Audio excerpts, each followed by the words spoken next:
everybody. Hello, and welcome to today's episode of the Designer's Den. Wow, my face is really close to the camera today, but that's fine. Don't worry about that. Today, we're actually going to talk to my very special guest, Paul Gabat, who is joining us from the other side of the world, and it is way too early for him to be up, and I'm sorry about that.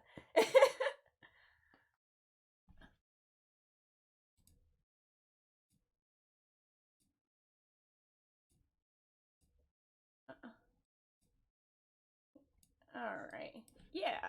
Uh, you know, um, so Paul, I mean, kind of excited to talk to you, of course, because you are a gold medal inning winner this year, and so everybody who pays attention to that or heard about it wants to know, of course, how do you write well enough to win an inning?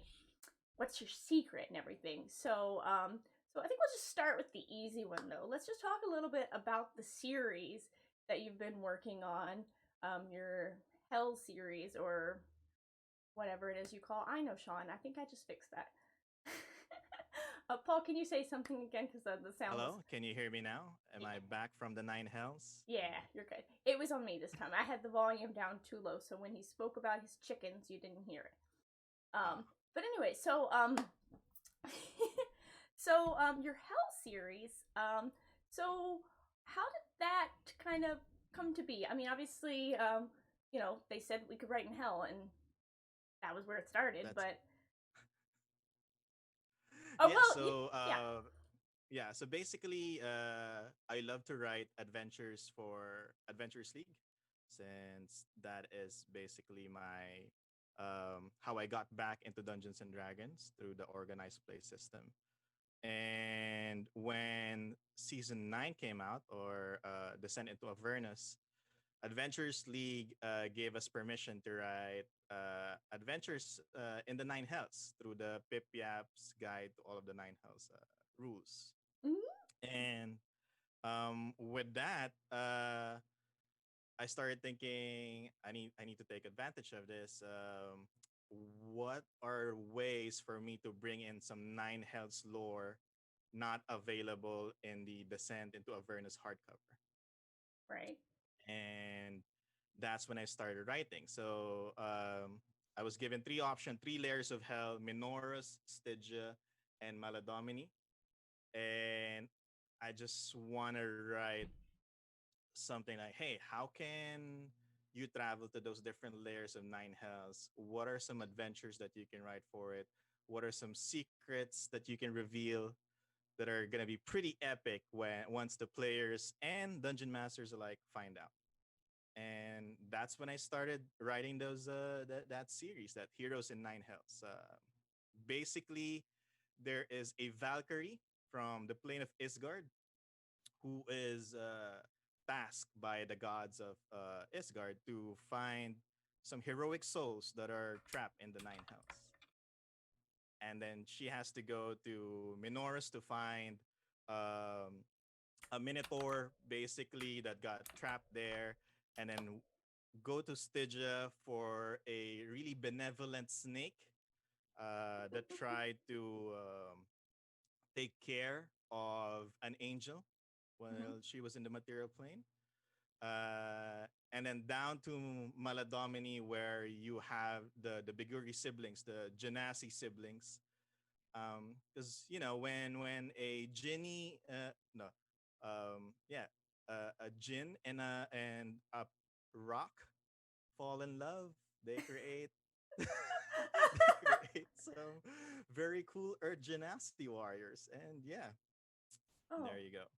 yeah. So I have had the pleasure of playing um the first two, Minaros Unchained and Stygia Unchained.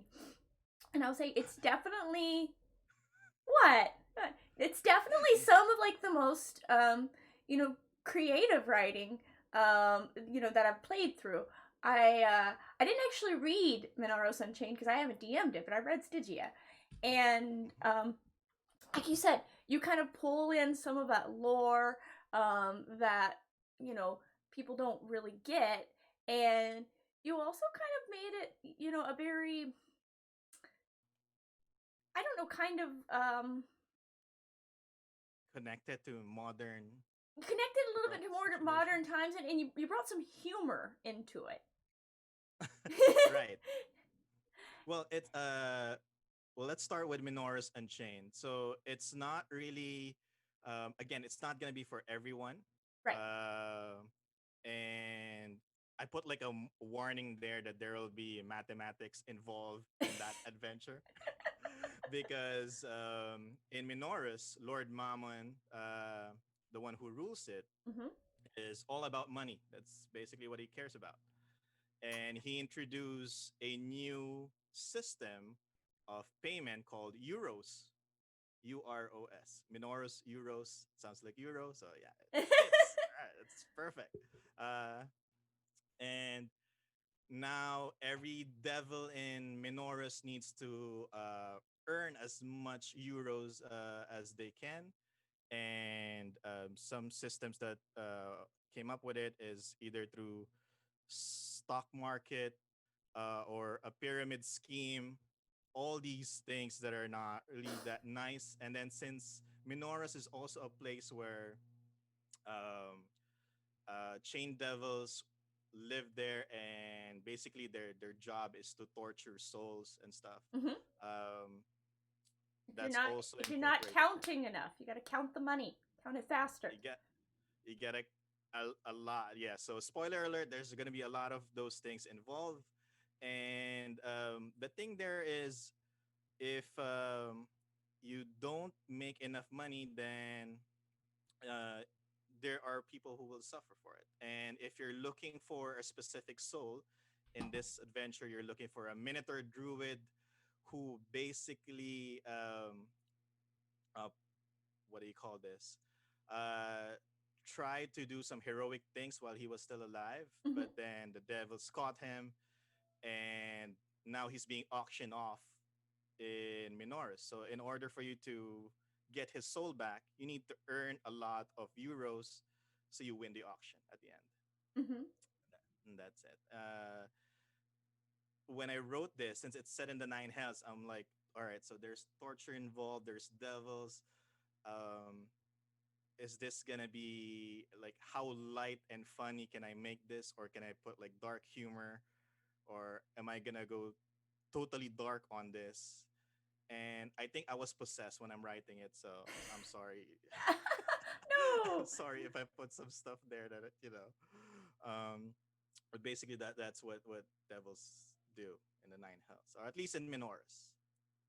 Yeah, and I mean, I think you did a very good job, like kind of capturing the feel of like Minaros is it's a terrible place. It's not like people picture hell burning and everything. It's more just like this like nasty. Like a lot of it's like you've got fetid swamps. You've got I mean pretty much anything you could think of that's awful that you don't want to live in because that's half the torture of it. And like you did a great job kind of capturing that as well as like I said like you made it kind of funny because like as you go through trying to earn your euros and everything to capture them like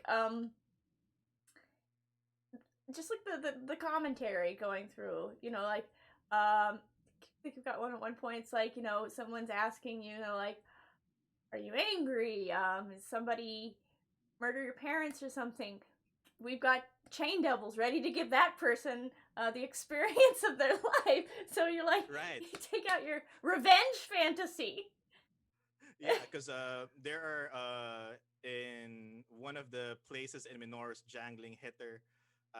This is where the devils, as I pictured it, are setting up shop for their torture rooms. And if you're there, you want to try out these new torturing device that I have available, then you're free to do so. And then you can pay either if you have euros, or you can exchange your gold to euros, or your services for some euros, or Or your your soul. soul coins, yeah. Yes. There you go. So it was a lot.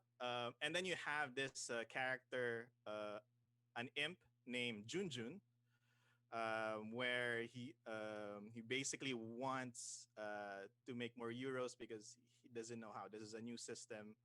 But as we go through the different adventures, you see his character development, I would say, his NPC development. Um, and that's one of the fun things when I wrote the whole series. Yeah, and I mean, obviously, I'm not the only person who liked it.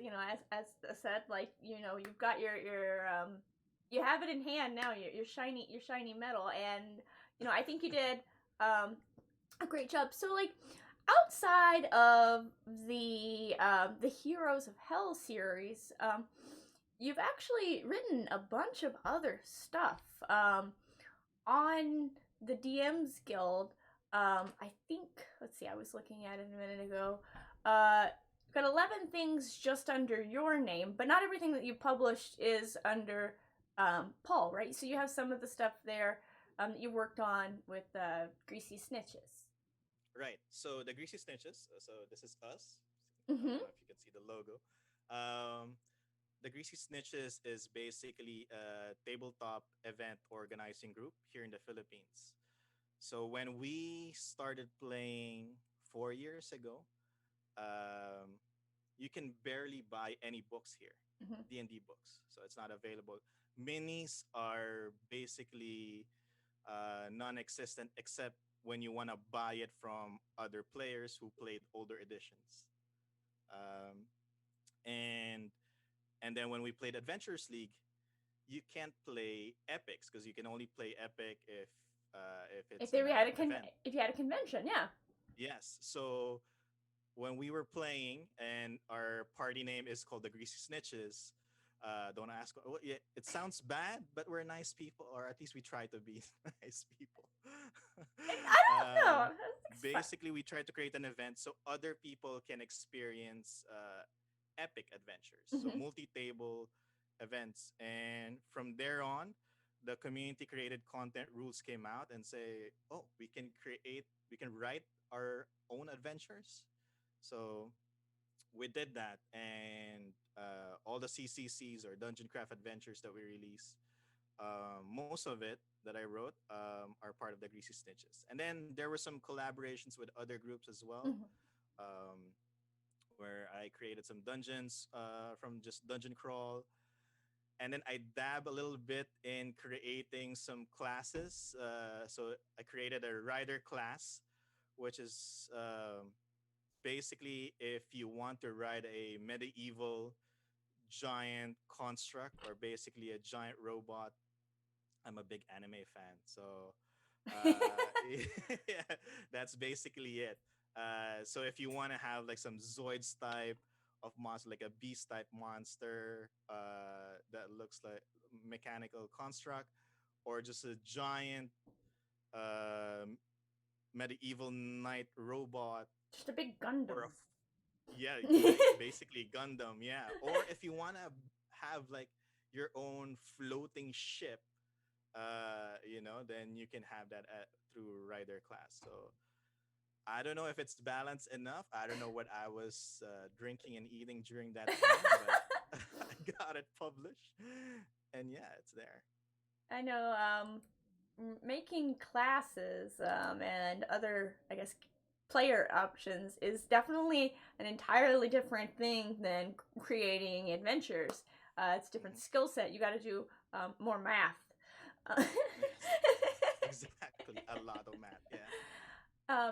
so I mentioned the community there in the Philippines, and I know a lot of people don't aren't really familiar with it, and I know personally I've had some interaction with people in the Philippines, and you have a very passionate community there who loves D&D, and like you said, um, you do a lot of work together to kind of grow that community, and I've seen just like some amazing stuff come out of. I don't remember who invited me to join the D&D Philippines group on Adventures League way back when on Facebook, but I did, and it's been delightful. Right. Now it's actually better because before, there's very few of us who created conventions to run epics, Mhm. and now we have some very awesome groups within the community. The Facebook group that we have, D&D Adventures League PH, now has like 4.5k thousand members. So I mean, like 4 years, we barely exist. So now we're here. So I think that that's good growth. And then from that community, we have other groups who started creating events as well. So we have the awesome ones like from Adventures Anonymous, League of Extraordinary Best Friends, and then like there's basically like the party names that they have. They made that as their event organizing group or something similar. And I like that. because of that, Gives it a lot of personality. exactly, and because of that, we were able to play more epic, not just run it. Now us, the Greasy Snitches, can now play, um, and gave us more avenue to do other stuff like here adventure writing. Mm-hmm. You have more and more time to do this, and then that just brings more opportunity to your community so that you can continue to have more people come in and play the game and love the game, and then maybe they'll start writing or running events, and Yeah, it's just it's the dream. exactly, and that's basically one of the goals that I have when I publish. So my first CCC is our community created content is titled A Dragon's Breath. Mm-hmm. So it's a level 1 to 4 adventure. So spoiler alert, you get to befriend a uh, an ancient gold dragon. So you're level 1, but you get to encounter this gargantuan, super strong gold dragon, ancient gold dragon, and that's not usually what you encounter in typical level 1 to 4 adventures. I And with mean, this, outside of the Horde of the Dragon book, where the first thing you see is a blue dragon, yeah, but but that's that's an exception, of course. But yeah, like normally level 1 players, like if you see a dragon, the first thing you do is you go the other way. right. But this one is actually very friendly, kind of like your grandpa that wants. He loves adventuring. He was an adventurer too when he was young, and when he see people, so you like looting, crypts. You also like to set off traps. You like to swing your sword, or you're a bard. Oh, I know how that feels. The things that you want to do, all those. So he's kind of like you're the grandpa that spoils his grandkids kind of dragon. And yeah, and with that, when I release that adventure, I want, like, if possible, for more people in our local community to write CCC, that it is actually Mm-hmm. possible, and you can have your name in DM's Guild. And my vision there is, like, after a few years or so, I'll see more Filipino writers Mm-hmm. in DM's Guild. And and so far, yeah, we've tried helping out people, how to use some templates, how to write adventures, things like that. And then other groups here also started doing the same, and it's growing. It's continuing to grow. that that that just makes me so happy because that's kind of when I started doing all this. I still lived in the southern part of the U.S. in Tennessee, and that was really all I wanted to do was like just take the joy that I had and like give it to other people so that they could like have the same, not necessarily need to have the same goals and ambitions, but like if they wanted to write and wanted to run a convention and wanted to do whatever, give them the tools they need to do it. Um, and so it's always very exciting when like I see people doing that in other parts of the world because um, I think that's part of what makes D&D so awesome is that you can build your own community and everyone becomes kind of like family for you, you know. And I Right. imagine you're all very close now. Um, Yep. Yeah. So we before the pandemic, of course, mhm. we have to go. We play a lot of real life games, and we go from, like, different cities. We travel like 2 hours, 3 hours, go from one side to the other just to play a game, and then you'll stay there for like 4 hours. Sometimes, what's the longest one I've played? I think I played for like 13 hours straight. That's the longest I was gonna I've been say, I in. mean, the longest Adventurers League ones are 8 hours long. The ones from when you were in the Underdark in season 3. Oh Yeah, goodness. that's those are Oh, long. And oh my goodness. Those were really long. Sitting at a convention playing those. yeah. And yeah, so we meet a lot of people from different cities, and then we talk in Facebook, and now we talk in Discord servers. So it's a very tight community, I would say. Um, and as others want to do more, and it has become a gateway. So now you have more people discovering other games, other tabletop RPGs. They want to create more from that. They want to create events for that, and then we have a lot of talented people like me.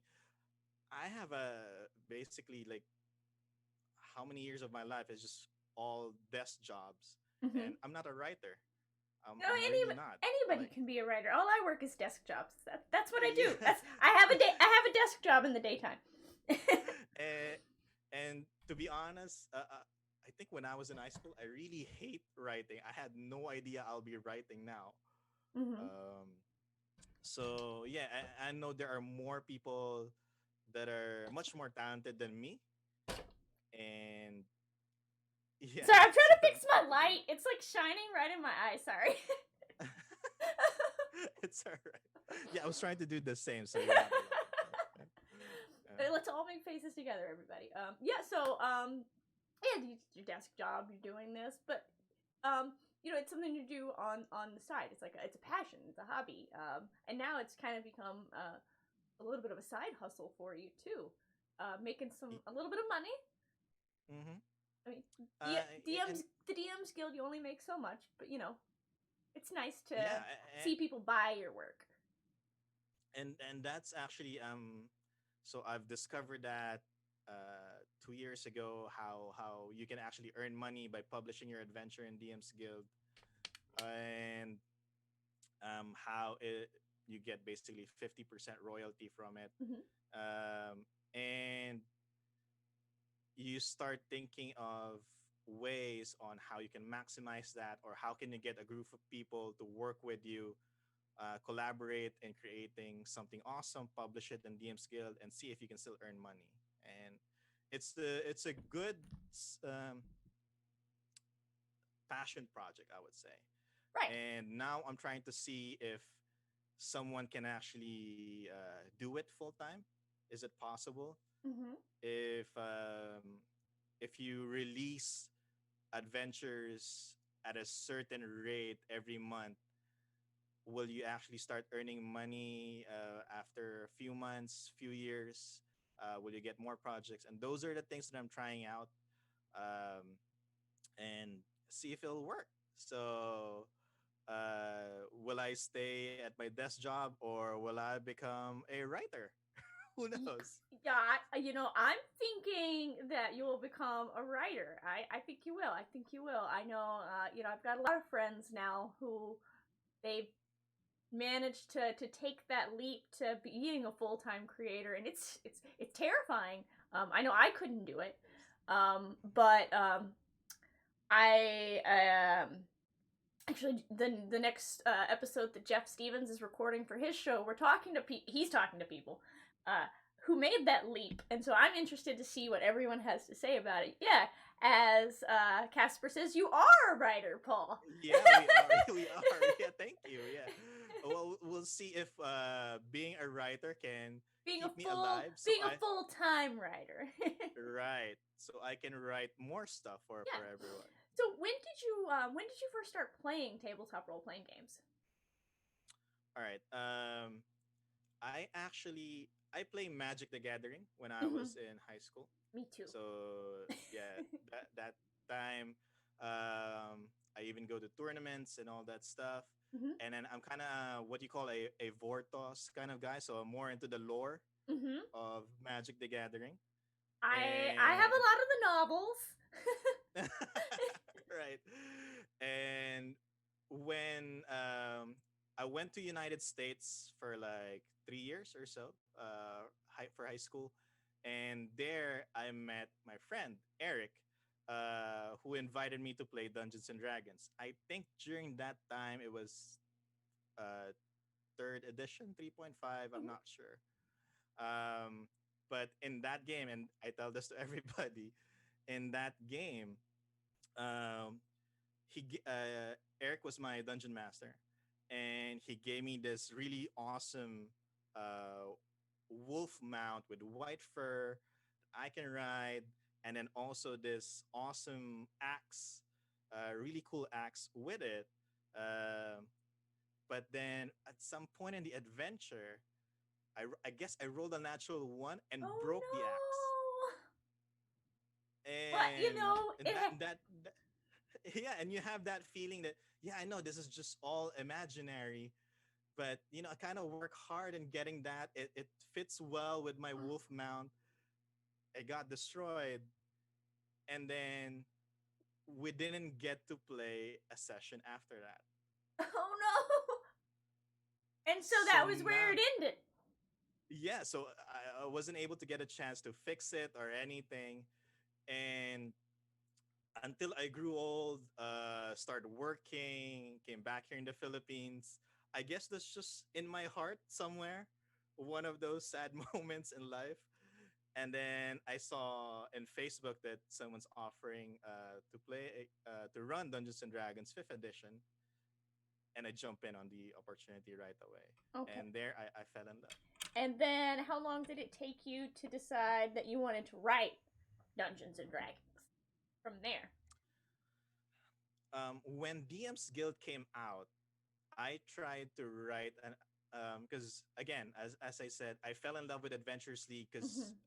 how with all the rules, because with D&D, yes, imagination is your limit, and with when you say imagination is your limit, a lot of crazy stuff can happen, Oh right? boy, that's true. Right. So I fell in love with Adventures League because there are restrictions, and with these restrictions, how can you actually do what you want, or how can you take advantage of these restrictions without actually breaking those rules, Mm-hmm. right? And also, I love the log sheets. I love having a folder with all these character sheets and log Oh, sheets, I everything. can't reach mine, but yeah. And then you have the certs and I love having all those stuff, and and basically, when I have played for like a year or so, and then DM's Guild came out. I want to write an adventure for Adventures League. Like that is just the dream. Mm-hmm. That's it. And so 2016, I wrote like a short adventure. I did my best to copy the Adventures League format. But no one talks about that anymore. Like when they say when it's your first adventure, you don't want to. It's your first work. You don't want to talk about it. Oh, that I And mean, then I don't really like to talk about my first right, and what's this? But then when the community creative program, CCC program came out, oh wow, we can actually do this. We can write it, make it Adventures League legal. one. Yeah. And so I jump into it. At first, it says that it needs to premiere in an event. We create events. We're part of the Greasy Snitches. We have all the tools that we need. And if other people want to write and publish their work, we can use our events for that. Mm-hmm. And so we did. And now I launched we launched several adventures through that. Yeah. Yeah, And now we're here. that's just like I don't know. This story just makes me so happy. This whole story. Um, but yeah, so you started there, couple of you get your CCCs out there, and then you've just kind of constantly like coming up with new things. And one thing that actually I'm gonna pivot here that I actually like about all of your recent adventures is the artwork on the covers of them. I don't know who does your artwork, but it's always just so bright and colorful, and it just catches your eye. Um, Right. With the Clover Group series, this is with the Dragon's Breath, Brotherhood, and Tainted Love. I have so for A Dragon's Breath, I have Camille Chuatan. These are all Filipino artists. Mm-hmm. So as including the editing, the artwork, all. So Camille Chuatan, she's very great. Like her art is one of my favorite. Like her art style is basically. I just fell in love with it. Actually, I think I have some character artwork I have behind me that's from her. And then Brotherhood and Tainted Love, those colorful artwork is created by Ian Viernes. You can also follow him on Twitter. And these are he's also part of the Greasy Stitches, and he's very very talented artist as well. Like he also created the cover art for one of my Nine Hell Adventures, Devil King High School, which is very anime inspired. So he Yes. created that as well. And then for all of the Nine Hells Adventure, Minoros Unchained, Stygia Untamed, and Maladomini Unleashed, that's all created and done by Lance Frago, which is again a member of the Greasy Snitches. And she's again, you can look at the cover. She's very You talented. have, yeah, I was gonna say you have some very talented people there in your community, and that seems like um you probably a good thing because you can take all of your creative talent together and you know obviously two minds are better than one when it comes to thinking up ideas and stuff. And I imagine, like, with talented artists like that, they're able to provide a little bit of inspiration too, because I know I'm a very visual person, and like once I see like a really good piece of art or a really cool looking monster or something, that just kind of is like something that starts out for me like, oh man, I need to make an adventure around that. So when you're creating an adventure, like, where do you start?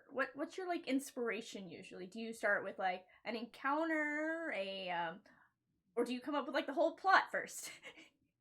Right. So just a bit of background. So the desk jobs that I've been talking about.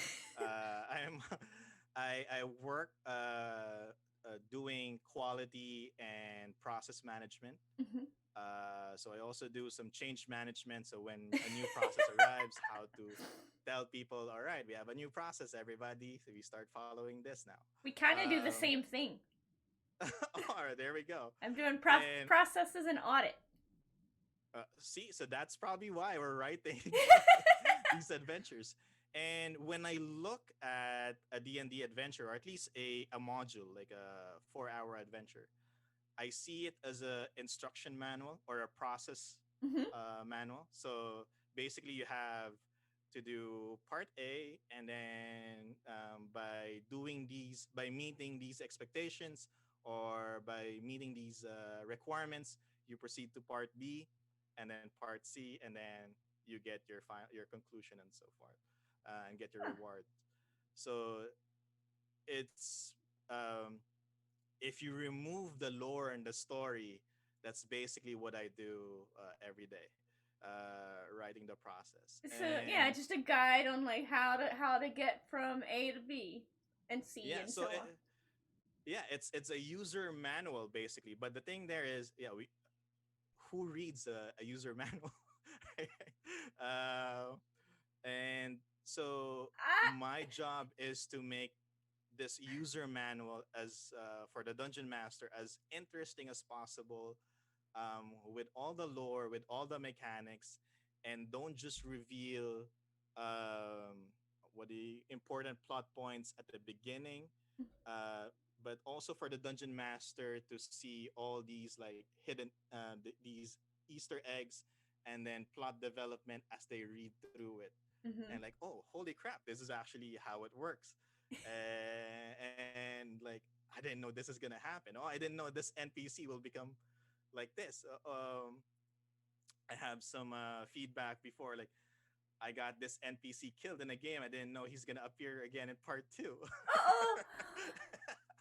I guess he's gonna get revived. Yeah, that's a good Uh, thing about D&D is if you accidentally kill an important NPC, resurrection is a thing. It's fine. yep. Whoops. And so my process when it comes to writing, with having that background, is I like to write it from beginning to end. I Mm-hmm. know some people And I'll hop. like to like when they have, yeah, bounce around one part to another, whatever they have in mind already, that's what they focus on. And that's great, but I can't do that. For me, it has to go from step 1, step 2, step Mm-hmm. 3. And if I'm stuck, I go face the wall or go down something, get coffee, or just stare at the tree until like I come up with a solution. How does this work? How come I'm stuck with this? All right, let's have it. I'm gonna And then I'm gonna try that next time. Just stare at it harder. yeah, just yes, there. I'm sure that's how it works. That's how professional writers do it. No. I don't I don't Um, I don't know. We got a couple of writers on the chat there. How do you all yeah, do yeah, it yeah. when you come to a writer's block, Alan? Other Yes, other Alan. give us some tips. But yeah, basically, I write it from start to finish, um, and yeah, part one to conclusion.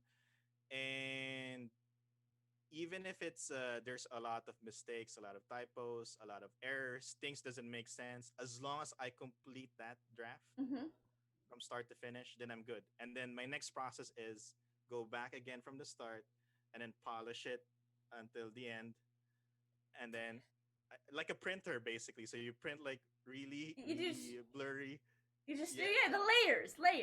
yes, layer it. Yeah, exactly. There we go. So you just shine it until it's it's good enough that people will actually like and enjoy the adventure. Mm-hmm. And since again, English is not my native language, um, when you start whatever I have in mind, you know how that's usually one of the issues that those beginners don't tend to get, is that when you write, you have all these ideas in your head, Mm-hmm. but transforming them into words and then sentences that make sense, and Mm-hmm. then sentences and then instructions that other people can understand, it's very difficult. It really, I mean, yeah, it really is. And Alan Tucker says when he gets stuck, he just goes and works on something else. But he also does layout and game design, so he just switches something entirely. And sometimes just moving to something else gives you that. You're just, when you stop thinking about it, you all of a sudden remember. Um, Right. I know personally, like, I'm gonna try the staring at it thing and see if it works. But Yeah. Don't stare at your work. Stare at something else. Like stare at a pillow, your cabinet, or really, yeah, a well, I've plant. got I've got a. I'll pull it down here. I've got a unicorn. This is a new decoration that hangs above my desk now, so I'll try staring at Uh, it. yeah. Yeah. Totally amateur advice that I think barely works, but hopefully it works for you. Yeah, Um, and then yeah, Chaos Hammer 50 says, you're spouting the truth there. Just like drawing or art or anything, you get the beauty in the mind, but like getting it out, how you're seeing it's yeah. hard sometimes. And I Yeah, and know, no, yeah. I was just gonna say, since Chaos Hammer is there, one of the awesome things that happened when I started going to D&D. So remember when I was in high school talking about this DM who broke my axe? Well, I Mm-hmm. broke my axe. but He just let you break and your axe. He let you break it. yeah, but during that time I blame him. I don't blame myself. But now that I'm older, yeah, I know it's my mistake. But so yeah, we lost communication for a long time, but now we found each other through this. So that's him. That's my dungeon master now. So now we can talk on Discord. We are able to catch up after all this time, talk about those things that we crazy stuff we did during high school, college. So it's pretty awesome that I got back into D&D, and one of the cool things is I get to talk again with my best friend who's in the US. So Yeah, and it's then awesome. hopefully when we're done having the pandemic and everything, you get to come over here and do some conventions with your friends as well as all of your fans now. Yeah. Wow. Yeah, I'll love to play games with everybody. As much as possible, I try to run games for newbies, Mm-hmm. students who wants to get into Dungeons and Dragons. I And think yeah, if the opportunity comes along, right now I can run games internationally I I think it because was through Anthony online. Anthony Joyce who, when he was just starting, said he came to the Philippines and and got to play his adventures, the Orcus series, with people there, and like that was an experience. So like Yeah. I can't even imagine what it would be like going to a whole nother part of the world and playing my game with like people thousands of miles away who like love it. That's the dream, Paul. You're living the dream. Y- Yeah. Well, you can do the same. So you come here, we'll have drink some coconut by the sea, and then we Oh, instead of going swimming, we play Dungeons and Dragons because we're nerds. you know what? I'm sold. Sold. Right. So we can do that. But yeah, it's one of those personal goals that I have. If I can play or run my adventures to as many people as possible, Mhm. to me, having my NPCs or like the imaginary characters that I place in those adventures come to life at different tables, and seeing other dungeon masters have their own version of it, have give them their own voice, different voice, Yes. and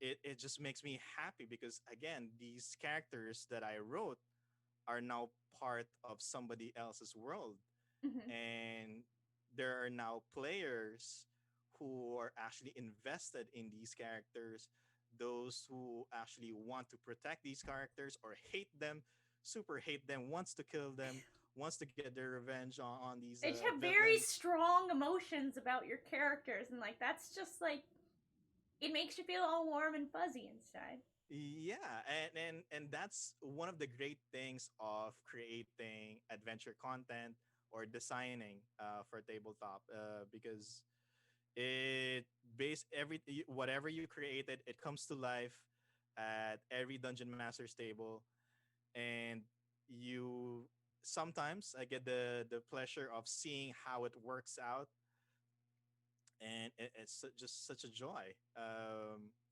And that's basically the feeling that I want to receive.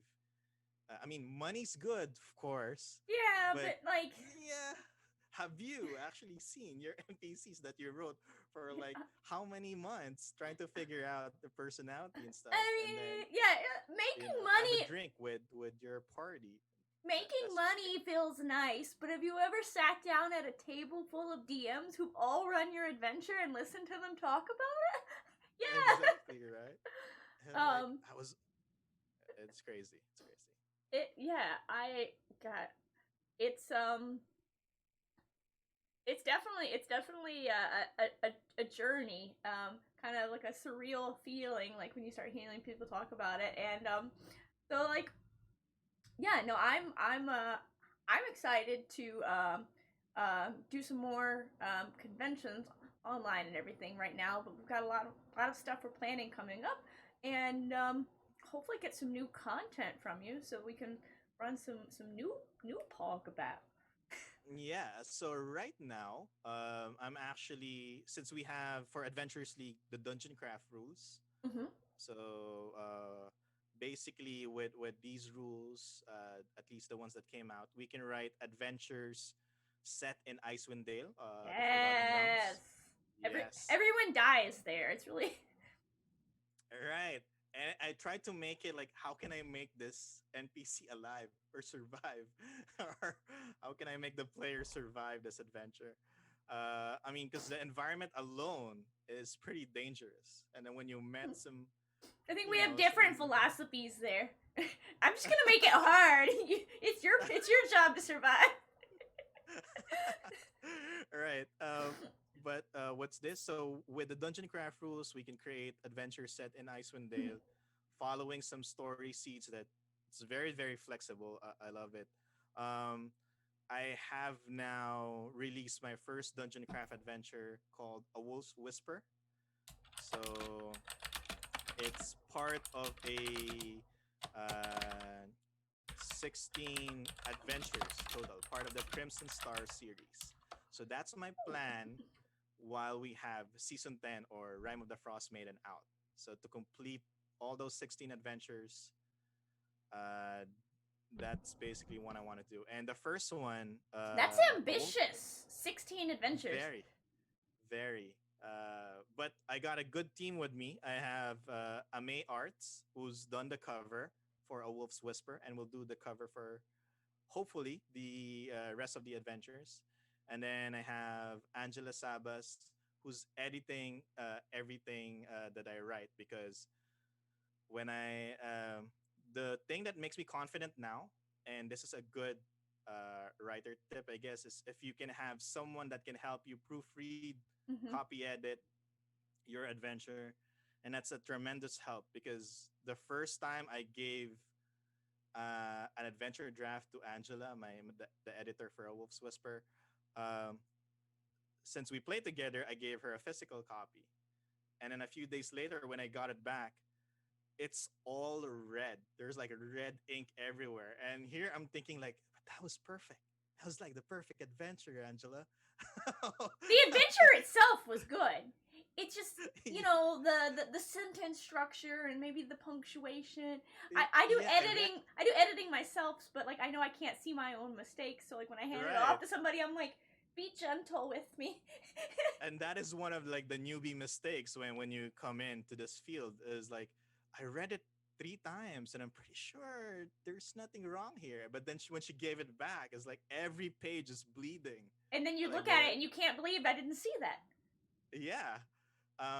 So now with her help and other editors that I work with, now I can just continue writing as much as I can, Mm-hmm. polish it as much as I can, and then I know someone has my that, back that they're that gonna will make make it look sure. perfect. Exactly. So that's one of the things that makes writing, or one of the things that can help you improve your writing. So Mm-hmm. Mm-hmm. having someone to help you with that. Good editor, it cannot be like stressed too much. Like when you're getting into it, like, you know, I mean, I got my start writing fan fiction back in a long time ago on Hmm. on the internet, and like, even then, like the community, like the first thing you want to find is a good friend who will beta read for you. And like you Right. gotta, no matter what it is you're writing, find a beta reader, find a proofreader, find a good editor, make a friend, and like the two of you will help each other.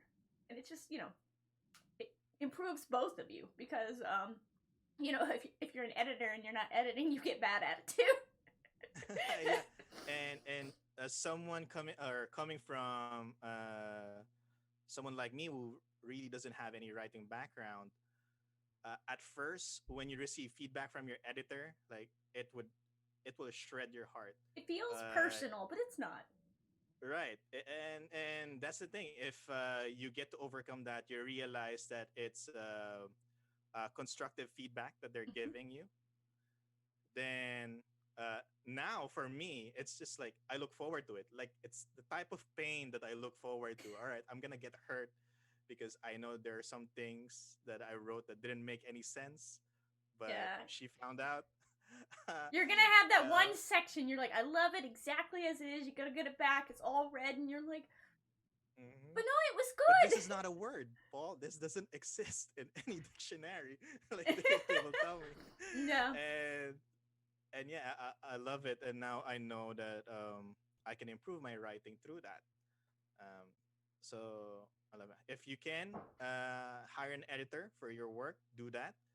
If not, if you have a friend that can proofread for you or playtest the adventure for you, Yeah. and have that as and well. if you don't have money, maybe a barter system, like that still works. People Right. people are willing to trade. Grammarly. Yeah, I use Grammarly. Yeah. It's a Oh, website. I Just love Grammarly. Grammarly yeah, for my emails. It's everywhere now. Yeah, exactly. Like I don't even have to type anything. It's just there. So What do you I mean love I left out a comma? it. So yeah. Sometimes I feel like Yeah. Grammarly's wrong, but I might be wrong. Right. So for 2020, 2020 or 2021, the Crimson Star series is what I'm trying to create. Okay, so you Uh, got 15 more of those. 15 more. Okay. And then we have another. So this is the first time I'm revealing it here with Jenny. Ooh. She's awesome. So we have another group of writers and then with Christoph Aliejo as the editor, uh, Roberto Australia, and then we have Miles and Prissy. I got more, I think, that's coming. But basically, um, we have these new writers, or most of them are new writers to Dungeon Craft. And we'll try to create another 16 Dungeon Craft adventures. So you're uh, aiming for 31 adventures in 2021. we'll see. Yes. So we have one out, 31 to go, right? But this one, the other one is we got writers for that. I'm just basically just the lead designer for it. And these adventures are just 2 hour adventures Mm-hmm. that are perfect for, again, new writers, and perfect to run in conventions, in game stores, or basically where time is very much limited. Yeah, you can run it after work when you still got to get up the next morning. You got plenty of time. Right. And the story or basically revolves around the five factions. So we're bringing them back. Why are they in Icewind Dale? The Harpers are spying on every other factions. Why are they available in? Why are they all going to Icewind Dale? And you see the Lord's Alliance doing some weird experiments up north. You see the Emerald Enclave trying to stop the weather caused by the Frostmaiden, and the Order of the Gauntlet has seen some cultists secretly doing some evil stuff, Mm. spreading it beyond Icewind Dale and blaming the Frostmaiden for it. And you have the Zentarim, when there's chaos, there's an opportunity for the Zentarim. And Yes. that's what they want. Yes. There's a problem going on. There's time to make some money. Exactly. So every blade, a black blade. Oh, here we go to Icewind Dale. So that's the plan. Uh, it's all very ambitious. We plan to release it all during season 10, or at least while. As close to that as Uh, you can. Yeah. yes, exactly. And with this, since I got background in process management, quality, and projects, hopefully it will work. So wish us luck. Yeah, and I your imagine support. you've got like a whiteboard or something somewhere with a project Oh, timeline. You got your Kanban board. all here, all my Excel sheets, everything, the Gantt charts. Uh-huh. It's all there. It's Oh, all there. Gantt chart. Oh, man, after my heart right there. Right. So I have it all. Hopefully it will work out. And it seems that the people that I'm with are all very motivated, and we'll see how it goes from there. And hope you'll hear more stories from us here in the Philippines, and you can play it anywhere in the world or No, in space if you're in in space. space. Yes. We're gonna get the first D&D adventure played. I think they play D&D in space. I think so. We got to get one on the moon, and then the next step is Mars. D&D. We gotta sneak in some D&D adventures from one of those ships that's going to Mars. At least I have. Yeah, well, that would be Have pretty something cool. to do. I mean, yeah, they got a lot of time to pass. That would be cool. Well, I am looking forward to this ambitious timeline of 31 projects coming out of the Philippines in 2021 roundabouts. And I can't wait to see what you and your groups do. And yeah, so we are about to the end of our hour. Do you have anything else coming up that you want to share, or do you just want to tell people where to find you um, online, or got any conventions you're doing where people can play with you? Maybe. Right. So you can always find me on Twitter at DMPaulG.